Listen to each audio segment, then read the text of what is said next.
নমস্কার, কেমন আছেন সবাই? আশা করি সকলেই ভালো আছেন। আমার নতুন আরও একটি ভিডিওতে আপনাদের সকলকে অনেক স্বাগত জানাই। আজ তো 14ই ফেব্রুয়ারি, সকালেই তো মহাপ্রভু জগন্নাথ দেবের অন্নভোগ গ্রহণ করে আমরা কিন্তু বেরিয়ে পড়েছি। এখন স্টেশনে যাচ্ছি ট্রেন ধরবো বলে। আপনারা তো আগের একটা ভিডিওতে দেখেছেন যে আমরা তো অটো করেছি, অটো করে বেরিয়ে পড়েছি, স্টেশনের উদ্দেশ্যে যাচ্ছি। তা স্টেশন যাচ্ছি, কিন্তু মনটা ভীষণ খারাপ করছে। তার জন্য সমুদ্রটাকে আরও একবার দেখে আমরা কিন্তু পৌঁছে গেছি এখন পুরী স্টেশনে। ট্রেন অলরেডি ঢুকেই গেছে, 12টা নাগাদ তো ট্রেন ঢোকে, বন্দে ভারত এক্সপ্রেস। তা আমরাও ঢুকে গেছি এখানে। এবারে প্রথমত গিয়ে আগে ট্রেনের আমাদের জায়গা আছে সেখানে গিয়ে লাগেজপত্র রেখে বসে পড়ব। তা অলি বললো একটু বন্দে ভারত ট্রেনটার সামনে দাঁড়িয়ে একটু ছবি তুলে নিই, ভালো লাগবে। হ্যাঁ ঠিক আছে, বন্দে ভারতের সামনে একটু দাঁড়িয়ে অলিকে ছবি টবি তুলে ট্রেনটারও একটু ছবি তুললাম। তারপরে কিন্তু আমাদের সিটের যা নাম্বার ছিল সেখানে গিয়ে ব্যাগপত্র রেখে আবার একবার নিচে নেমে এলাম। ভিতরটাতে এখনও গিয়ে বসিনি, কারণ এসিটা সেরকমভাবে এখনও চলেনি, বেশ কিন্তু গরম আছে। তাই বাইরেটাতে নেমে এসে একটু দাঁড়িয়ে থাকলাম। তারপরে কিন্তু আবারও এবারে যখন দেখলাম সিগন্যাল দিয়ে দিয়েছে, ট্রেনের মধ্যে উঠে পড়লাম। আমার এই ট্রেনটা বেশ একটা আকর্ষণীয় ব্যাপার লেগেছে, কেননা আমি তো প্রথমবার বন্দে ভারতে উঠছি, তা সেজন্য আমার বেশ ভালো লেগেছে এই ট্রেনটাতে। ঢুকতেই স্লাইডিং ডোর, বেশ খুব সুন্দরভাবে সেন্সার আছে বলে খুব সুন্দরভাবে খুলে গেল গেটটা। আর সিটগুলো বেশ খুব সুন্দর, ভালোই লাগলো। আমি প্রথম চাপছি তো, এই জন্য আমার কাছে বেশ ভালো লেগেছে। আপনারা হয়তো অনেকেই বহুবার চেপেছেন। তা এখানে একটি ডিসপ্লে বোর্ডও ছিল, যেখানে কিন্তু ট্রেনের মধ্যে ওয়েলকাম জানানোর জন্য ডিসপ্লে বোর্ডে এবং 3-4টে ভাষাতে ওয়েলকাম জানাচ্ছে। প্রথমেই উড়িয়া ভাষায়, তারপরে হিন্দি, বাংলা, ইংলিশ, এরকমভাবে কিন্তু বেশ খুব সুন্দরভাবে লেখাগুলো উঠছিল। আর এখানে চার্জিং পয়েন্টটা বেশ সিটের নিচে নিচে ছিল, প্রত্যেকটা সিটের নিচে ছিল বলে চার্জ দিতেও কিন্তু কোনো অসুবিধা হয়নি।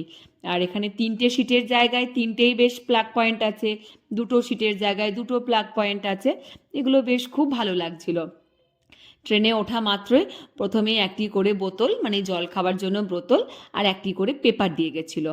তা পেপার ইংলিশ পেপার ছিল না, উড়িয়া পেপার ছিল, উড়িয়া ভাষায় লেখা, উর্দু ভাষায়। সেটা তো আমাদের নিয়ে কোনো কাজ নেই, কেন ও তো পড়তে পারবো না ওটা, সেজন্য ওই পেপারটা নিয়ে নিই। ইংলিশ থাকলেও ওটা আবার নেওয়া যায়।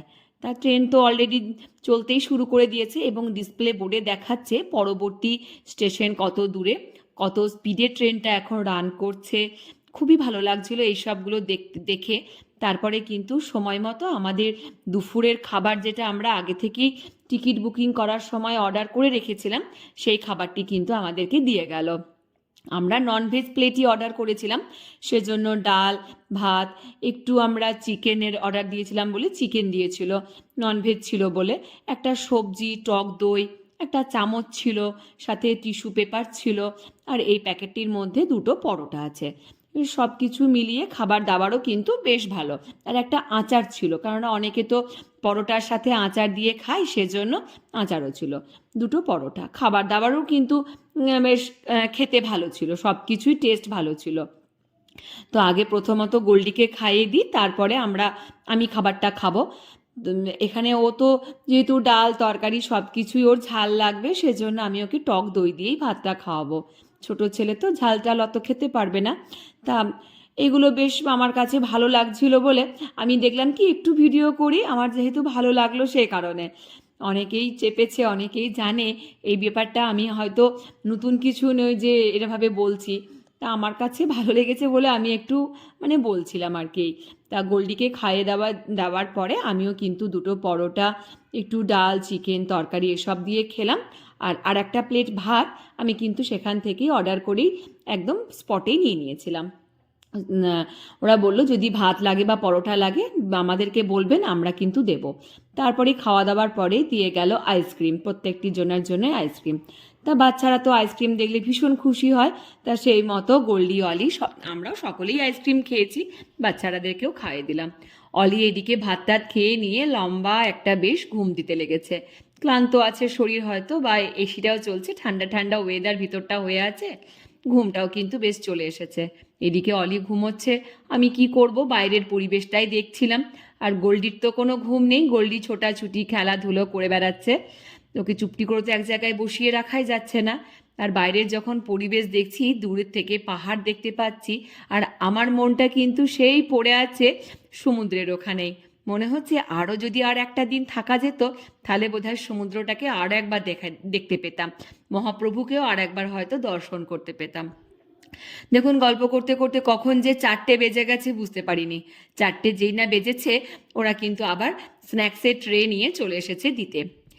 এটি এখানে ছিল একটি পপকর্ন, ক্যারামেল পপকর্ন, একটা মশলা মুড়ি, মশলা চা, একটা টমেটো সস, একটা কচুরি, একটা হেলথ ড্রিঙ্ক, সব কিছুই ছিল। সেগুলো কিন্তু প্রত্যেকটি খাবারও বেশ ভালো ছিল। আর এখানে কাপে করে গরম জল দিয়ে গেল, আর ওই চাটা নিয়ে আমি এখানে গুলে নিলাম।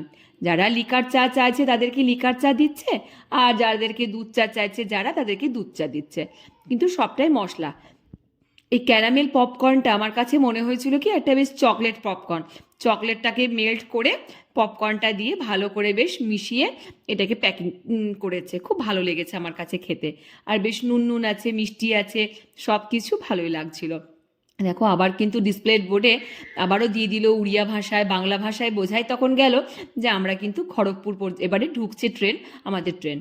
তারপরে কিন্তু হিন্দিতেও ভাষাতে দিল, ইংলিশ ভাষাতে দিল, এইভাবে কিন্তু অনবরত ডিসপ্লে বোর্ডে কিন্তু শো করছে নেক্সট স্টপেজ কোনখানে, কত দূর আছে, আগের স্টেশন থেকে পরের স্টেশন কত দূরে, এবং খড়গপুরের পরে এবার কোন স্টেশন আছে, মানে কোনখানে গিয়ে দাঁড়াবে ট্রেনটা, সেটাই কিন্তু দেখাচ্ছে। তার বেশ ভালোই লাগছিল। এরকম ধরনের ডিসপ্লে আজও পর্যন্ত আমি অন্য কোনো দেখতে পাইনি, তা আমার ভালো লেগেছে। হ্যাঁ, হয়তো মেট্রোতে আছে এগুলো, কলকাতাতে, সেখানে চেপেছি, কিন্তু এরকম লং রুটের ট্রেনে আমি এই প্রথম দেখলাম, তার জন্য কিন্তু আমার বেশ ভালো লাগছিল। এখন এবারে ট্রেন হাওড়া ঢুকছে, সেজন্য আমরাও কিন্তু লাগেজপত্র নিয়ে গেটের সামনে এসে হাজির হয়েছি। কেননা এবার তো ট্রেনটা দাঁড়াবে, আমাদেরকেও নামতে হবে, অন্য ট্রেন ধরে আমাদেরও বাড়ি ফিরতে হবে, সে কারণে। আর গোল্ডিরও এবারে ঘুম চলে এসছে, অনেকটাই রাত হয়েছে, প্রায় 8:30 বেজে গেছে। তো খুন করছে, কোনো রকমে তাকে বোঝানো হচ্ছে এইভাবে এইভাবে গেট খুলবে, দেখো তুমি, ভালো লাগবে। তা সত্যি খুব ভালো, আমাদেরও লাগছিল। প্রথমে ওপরে একটা বেশ হলুদ লাইট একটু আওয়াজ করে প্রথমে জ্বলতে লাগলো, তারপরে কিন্তু গেটটা খুলে গেল। লাগেজপত্র নামিয়ে আমরা কিন্তু সাউথের প্ল্যাটফর্ম থেকে এদিকের প্ল্যাটফর্মে এসে জামালপুর এক্সপ্রেসটা ধরে নিয়েছি। জামালপুর এক্সপ্রেস ধরে আমরা তো বাড়ি ফিরবো, তা বোলপুর ফিরবো না, কারণ অনেকটাই তো রাত হয়ে যাবে বোলপুর ফিরতে।